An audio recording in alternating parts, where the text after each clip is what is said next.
Hello everyone. Today we're looking at the Selective Preparation Power Reading Test 42. Let's get into it. Now, this first text is called Will You Leave Me Alone?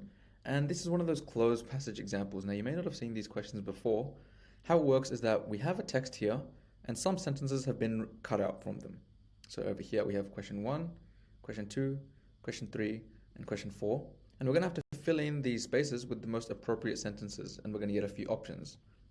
Now, the best way to do these types of questions is to first read the entire text, even, we're skipping these blank spaces, so read everything that you can, and then have a look at the questions, okay? Just so you can get out the most information and see what the text is actually talking about. Once you have read it, we'll go through the options. So when you read this, you will see that this text is about paparazzi, it's about different people reacting to paparazzi, and it's about, what they do with these celebrities and things like that. So these are the options we have. Now you'll notice we have A, B, C, D, and E here, whereas we only have 4 options if we have a look back at the text. So one of these answers will not be used. We won't be using one of them. One of them is there just to trick you. Okay, so one of them will be extra. Now, let's have a look at question 1. So we'll read everything in that paragraph, read everything before it and read everything after it, if there is anything after it, and slot in each of these answers to see which one works the best. Okay, so if we read towards the end of this paragraph, it says, Britney Spears famously beat a photographer's car with an umbrella when she deemed he was being too intrusive.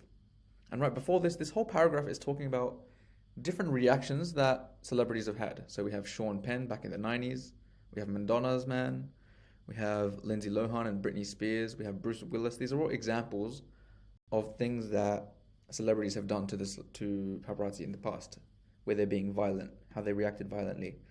So the best answer from here would be C, because this is giving another example as to a violent reaction from a celebrity. In January, Coldplay frontman Chris Martin tackled a photographer to the ground and took his camera off him outside New York's Mount Sinai Medical Center. So this would be your answer for question 1, because this is sort of following on from what's happening before this, just giving more examples. So here we're giving another example. So question 1, your answer is C. Now you'll notice once we have sort of the first few filled out, you'll start crossing off these ones and you'll have less and less options, so they'll become easier and easier. So that's why you want to start from the very top. You want to start from question 1, then go down to 2, 3, and 4, as opposed to just skipping to 2 or 3 or 4 first and then going back up, because then you can slowly remove the answers that you've used. Now let's look at question 2 and 3. Heavy disguise used to work and lookalikes in deco cars, but pesky paps are tough to outwit nowadays. Perhaps the most successful avoider of pap attention is Madonna. Skipping something. This makes her image virtually impossible to sell, and most often ensures she is left alone. So, what we know about this paragraph so far for question 2 is that it's talking about some strategies that celebrities have used to sort of get rid of paparazzi attention, right? And we're talking about Madonna in this question 2 blank space, because before it we're talking about Madonna, and after it we're still talking about Madonna. This makes her image virtually impossible to sell. Okay, so once we look at these options, let's have a look at B. Paparazzi are often regarded as a nuisance. This one's not related to Madonna at all. Okay, this is just talking about paparazzi in general, so cross out B. Let's cross out A, sorry. Let's look at B now. She's as sharp as they come, and for years has rarely been seen out and about in anything other than a tracksuit and dark glasses. This one works because this could be talking about Madonna, right? She's as sharp as they come, and these tracksuit and dark glasses would also make her image virtually impossible to sell, because the paparazzi are looking for people wearing, interesting clothes or something like that. So if they're just in tracksuits and dark glasses all the time, there's no reason for them to take a photo. So B most likely works. We've already used C. D is talking about a different actress, Ellen Page, and this is giving an example of where she lives. So this is unrelated to Madonna. And E is talking about different strategies that people are using, but it's not talking about Madonna specifically. Okay, this is just talking about celebs in general. This is the only one where we know it's probably talking about Madonna, since it says she's as sharp as they come. Okay, so for question 2, your answer is B. Now let's go to question 3. So it's still talking about the same sort of stuff, the same what sort of solutions, what sort of techniques celebrities are using, because right after it says more low-tech solutions involve canopies over outdoor events, or in Russell Crowe's case, at his wedding, he hired his own snappers and hawked the images himself. Go Rusty.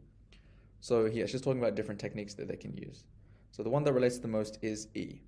Celebs often use multiple cars to cover travel routes or false press statements, and an alias can cover a celebrity's whereabouts. So this is another technique that they can use. Okay, so 3, your answer is E. Now for question 4, this is the final one, the final space we have to fill out. We only have 2 options left because one of them is remainder, like we said in the beginning. So let's read this paragraph. Read everything before it, read everything after it. Of course, a logical solution could be to live somewhere other than New York, LA, or London. Something, something. Another obvious tip would be to avoid scandal attaching yourself to your name. Okay, so this is saying that if you live somewhere else outside of New York, LA, or London, then you won't even have to worry about paparazzi because those are the more paparazzi-packed places. Okay, now let's look at which of these options is talking about location. A is paparazzi are often regarded as a nuisance, and several states in the USA have passed laws curtailing their activities.